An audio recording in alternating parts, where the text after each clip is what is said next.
The morning I counted the capsules in my husband's supplement bottle was the morning I understood that someone was trying to kill him.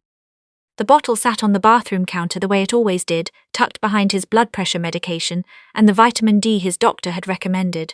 Dark green label, white text, Cardio Support Pro. His son had ordered it 3 months ago, a specialty supplement from some online pharmacy, supposed to support heart function. My husband had started taking it the week I moved into the house. I counted, 14 capsules gone in 4 days. The directions said 1 per day. I set the bottle down very slowly, the way you do when your hands are shaking, but your brain is still trying to catch up. My name is Myrna. I am 63 years old and I spent 31 years as a cardiac nurse before I retired. I know what a heart failure patient looks like at month 2 of a terminal diagnosis. I know what month 5 looks like. My husband Roger had been given 6 months, we were at month 4, and what I was watching, the sudden weight loss, the way his ankles swelled up to twice their size in a week, the confusion that came and went like weather, did not match congestive heart failure alone. Something else was happening to him. But I need to take you back to the beginning, because nothing about my life makes sense without starting there. My daughter is 34 years old. She has her father's eyes and my stubbornness and a laugh that fills whatever room she's in. 3 years ago her kidneys failed, both of them. The doctors told her she needed a transplant. She was on the tinclitant. She was also running out of time. I had savings, 22 years of careful living, sensible budgeting, the kind of financial caution you learn when you grow up without much. I put every dollar of it toward her care.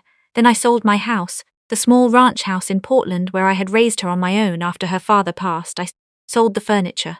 I cashed out what was left of my retirement. It still wasn't enough. The private clinic that had a compatible donor match needed $180,000 up front for an expedited procedure. I had $94,000. The gap felt like a canyon. That was the year I started working extra shifts at the hospital, even though I was supposed to be retired.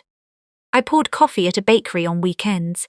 I did night shifts at a nursing home 3 blocks from my daughter's apartment so I could check on her in the morning before she started dialysis. I was exhausted. I was not giving up. It was at a charity gala for a pediatric medical foundation. I had volunteered to help with setup, that I met the man who would change everything. I was carrying a stack of folded programs when I overheard one of the attending physicians give a woman a completely incorrect explanation of her husband's beta blocker prescription. I stopped walking.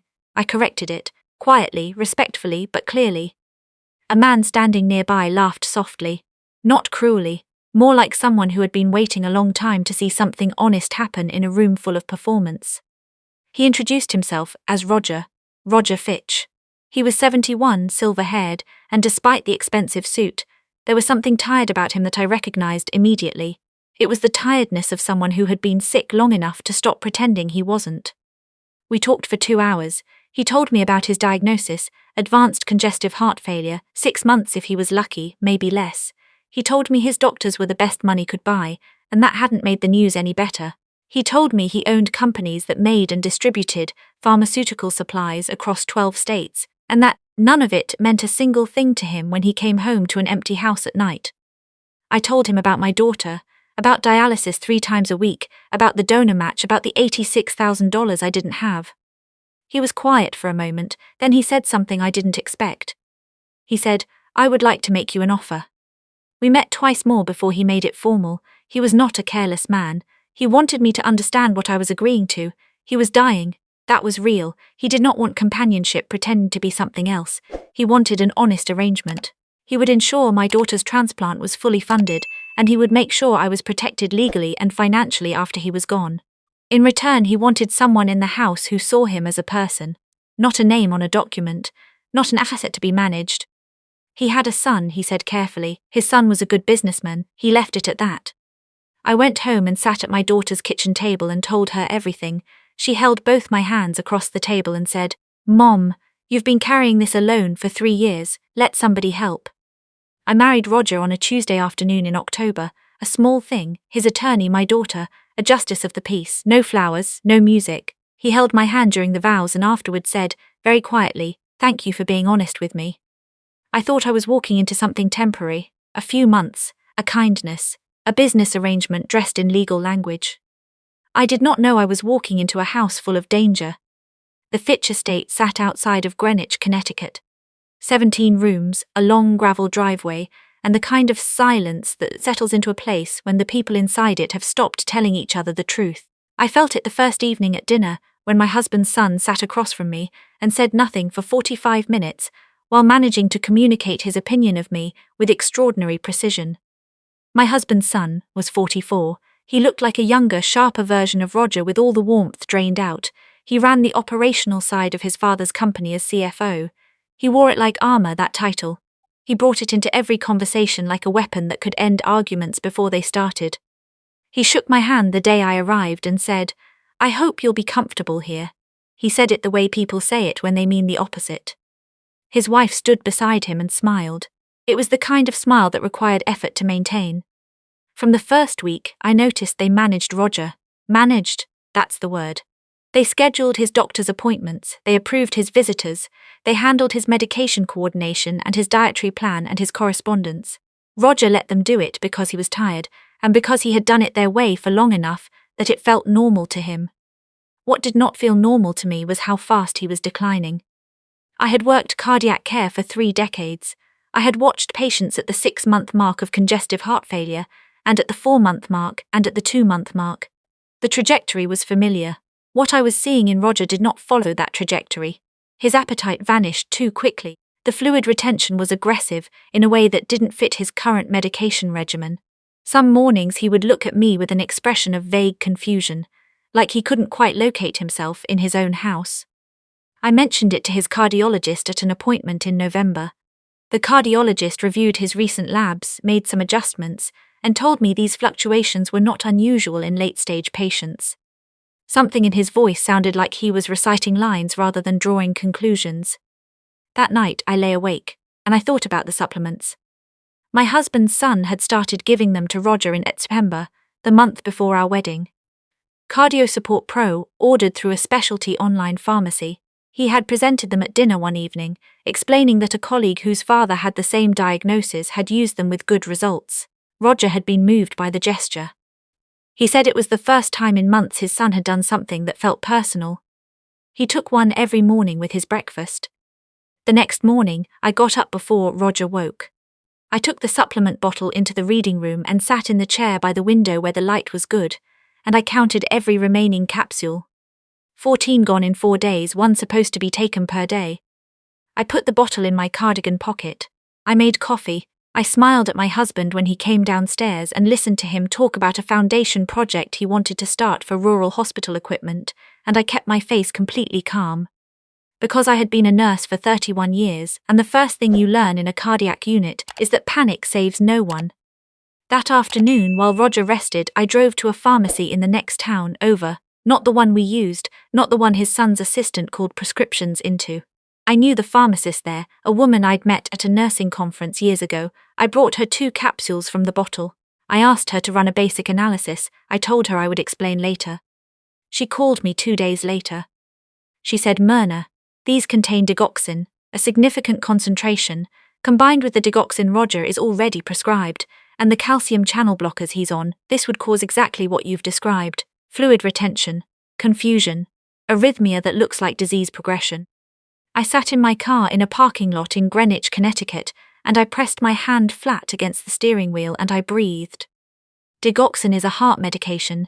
In proper doses, properly prescribed, it regulates an irregular heartbeat. In too high doses, especially stacked on top of existing cardiac medications, it quietly destroys a heart from the inside. The damage looks like disease progression. It looks like a body that was already failing, finally giving out. It looks like natural causes. I drove home. My husband's son was in the study when I arrived, on the phone. He watched me come through the front door. He watched me hang up my coat. He said nothing. His eyes said enough. That evening I found something else. Roger's desk was usually tidy. His housekeeper Odessa kept everything orderly. But there was a folder near the edge that I hadn't seen before. I was looking for a pen. I wasn't snooping. But the top page was visible, and the words "compliance review" and "audit scheduled for February" were right there before I'd registered I was reading them. I didn't touch the folder. I memorized what I could and walked away. Later, in the kitchen, I asked Odessa, quietly over the sound of the dishwasher, how long she had worked for Roger. 19 years, she said. I asked if things had felt different lately. She paused, drying a glass, and said, Since August, yes, his son started coming by every day. I never used to see him more than twice a week. August, 1 month before the supplements appeared, 2 months before the audit letter was dated. I went to bed that night and lay beside my husband and listened to his breathing, slightly too slow, slightly too shallow, and I made a decision. The next morning I called the number Roger had pressed into my hand the week after we married. He had given me a card and said, if anything ever feels wrong, not medical, not household, this is the person to call. His personal attorney, not the firm his son used for everything else. A different man entirely, one Roger had worked with privately for 20 years. I told him everything, the supplement bottle, the capsule count, the pharmacist's analysis, the audit letter, the timeline. He listened without interrupting. When I finished, he said, Mrs. Fitch, I need you to know something. Roger contacted me in September. He asked me to hold a document in trust. He said that if Hest declined faster than his doctors projected, I was to contact an independent cardiologist he had already identified, and to forward a specific package to a federal address he had provided. A federal address. He said, he suspected something was wrong, he just didn't have proof yet. I said, I do now. That same night, Roger collapsed at dinner. He was reaching for the water pitcher and then he was on the floor, and the sound of it, his chair scraping back, the glass breaking, was the longest second of my life. I was at his side before anyone else in the room had processed what happened. By the time the ambulance arrived, his son was already making phone calls. Calm, organized. By the time we reached the hospital, he was at the admissions desk asking very specific questions about who would be managing Roger's care going forward. In the emergency hallway, I watched my husband's son hand the attending physician a typed sheet of Roger's current medications. I had seen that sheet before, the supplements were not on it. I stepped forward. Excuse me, the physician looked at me. I need to add something to that list. My husband's son turned slowly. I looked at the doctor, not at him. I said, he's been taking a supplement, Cardio Support Pro, 1 capsule daily. I had it analyzed independently 4 days ago. It contains digoxin at a concentration that would significantly interact with his existing prescriptions. I would like you to run a digoxin toxicity panel. The physician's expression changed in a way that told me everything I needed to know. My husband's son said, she's under a lot of stress, she gets confused. I was a cardiac nurse for 31 years, I said, still calm, still looking at the physician. I understand what I am asking you to check. The physician ordered the test. My husband's son took hold of my arm as the doctor walked away. His grip was not gentle. You have no idea what you're doing, he said quietly. I removed his hand. I have every idea, I said. That's the problem for you. If you were sitting where I was sitting in that hallway, knowing what I knew, watching the man you had started to love lying unconscious behind a curtain, while the person responsible stood 3 feet away pretending to be grieving. I want to ask you honestly, what would you have done? Because I almost stayed quiet. There was a moment, a brief and shameful moment, when I thought about what it would cost me to speak, what it would cost my daughter if everything fell apart. I thought about it, and then I thought about Roger's breathing in the dark, and I opened my mouth. Sometimes that is all courage is, deciding in the one moment that counts not to close your mouth again. The digoxin panel came back elevated, not at crisis level, not a dramatic overdose, just high enough, sustained for long enough, layered quietly on top of a heart that was already working too hard. The kind of result a physician might attribute to medication sensitivity if no one had flagged it. The kind of result that simply accelerates what everyone already expects. Roger's personal attorney arrived at the hospital the next morning with 2 people I didn't recognize. One was the independent cardiologist Roger had named in his trust document. The other introduced herself by her federal agency affiliation and did not elaborate further. My husband's son was in the family waiting areas when they walked through those doors. I watched his face move through several expressions, confusion, then recognition, then something that looked very much like the end of a carefully constructed plan hitting the floor. The financial audit Roger had sensed coming had been initiated through an outside firm Roger retained without his son's knowledge 18 months earlier. The findings were significant. 4 years of systematic misappropriation through the company's distribution division. The kind of thing that could only stay buried if Roger signed certain transfers of authority, or if Roger was no longer in a position to sign anything at all. My husband's son said nothing when the investigator spoke to him in the corridor. He looked at me once, briefly, then he looked away. The supplements were sent to an independent laboratory. The digoxin content was confirmed. The online pharmacy account traced back to a credit card registered under a variation of his son's name, the same card used for other company expenditures across the previous 12 months. Roger spent 11 days in the hospital. Without the supplements, discontinued immediately, his condition stabilized faster than anyone expected. His new cardiologist sat with us on the 8th day and said that without the sustained additional digoxin load, his underlying heart function, while serious, was not as severely compromised as the recent weeks had suggested. His original 6-month prognosis had been built on data that had been quietly, deliberately corrupted. He was not out of danger, but he was not where his son had been pushing him. My daughter flew in from Portland and sat beside Roger's bed on the 10th day. She talked to him about the foundation he'd mentioned, the one for rural hospital equipment access, and Roger, still weak but more present than he'd been in months, said he wanted to expand the scope. Transplant access. He wanted families who were where I had been 18 months ago to have somewhere to turn. My daughter looked at him for a moment, then she looked at me. She didn't say anything, she didn't need to. The legal process took months.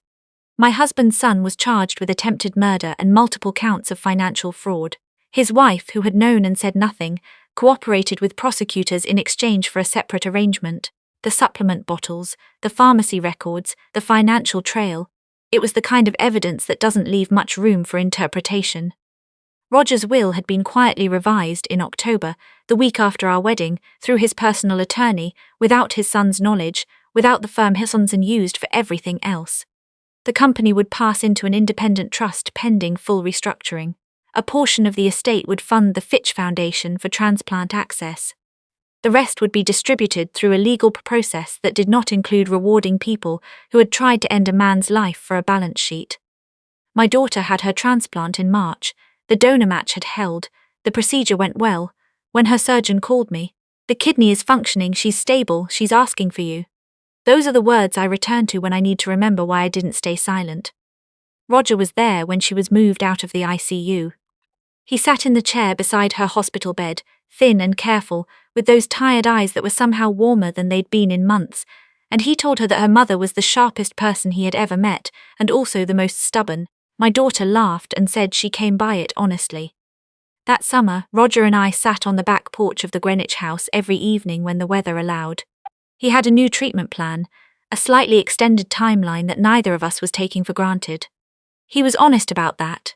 He didn't pretend the situation was anything other than what it was, but he was present in it, engaged, curious about the foundation work, about my daughter's recovery, about things a man who had spent years surrounded by people managing his decline had simply stopped expecting to care about. One evening he said, "I should have trusted myself sooner. I knew something was wrong. I chose not to look at it directly." I said, "You were tired. Tired people sometimes need someone else to do the looking." He was quiet for a moment. "I'm glad you looked," he said. Odessa, who had worked in that house for 19 years, told me later that the first week after my husband's son left the property, she had gone through every cabinet in the kitchen and the bathrooms and the utility room, looking for anything she might have missed.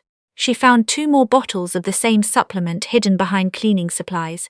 She brought them to me without being asked, wrapped in a dish towel, her face composed and serious. I have thought many times about what I would say to someone standing where I stood, in a stranger's house, holding a bottle, trying to decide whether what she suspected was real, or whether exhaustion and grief had finally made her paranoid. I would say this: trust the moment when something doesn't add up. Not every instinct is right. But the instinct that makes you count the capsules, drive to the other pharmacy, make the phone call you were afraid to make, that instinct is almost always protecting something that matters. Silence is easier, it asks nothing of you, it keeps the surface of things smooth. But silence is not neutral, it takes a side, and in my experience it almost never takes the right one.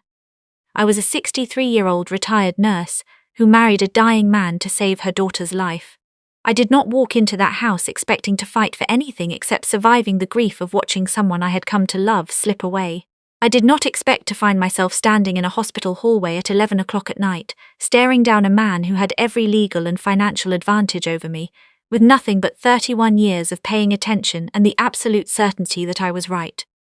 But I had spent 3 decades in rooms where the margin between life and death came down to noticing the thing that didn't fit, catching the number that was off, asking the question that the chart hadn't answered yet. Some habits, it turns out, don't retire just because you do.